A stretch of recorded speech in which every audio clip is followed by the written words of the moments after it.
Digital security, swift response, smart progression. Welcome to Qingqiao Safety Investigation. According to Comprehensive News from Washington, a senior U.S. State Department official confirmed that the U.S. government has reversed its 3-year policy and decided to lift the ban on the sale of offensive weapons to Saudi Arabia. The authorities will handle relevant arms transfers on a case-by-case basis in accordance with conventional arms transfer policies.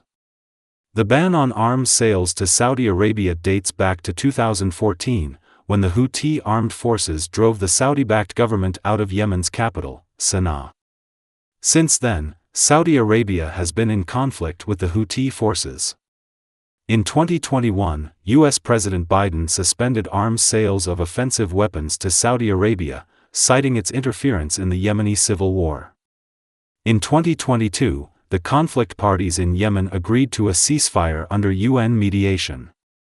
Saudi Arabia halted airstrikes in Yemen, and cross-border attacks from Yemen to Saudi Arabia ceased.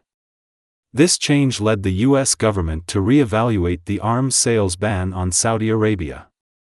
Although some politicians have supported resuming arms sales to Saudi Arabia, U.S. Democratic and Republican lawmakers have questioned the necessity of providing offensive weapons, citing civilian casualties in Yemen and Saudi human rights issues. After the conflict between Israel and Hamas erupted on October 7, 2023, the situation shifted. In the context of the Israel-Hamas conflict, the Houthis began attacking merchant ships in the Red Sea linked to Israel or bound for Israeli ports, increasing pressure on the U.S. and Western countries. The U.S. decided to improve relations with Saudi Arabia, a former enemy of the Houthis, and resumed arms sales to Saudi Arabia.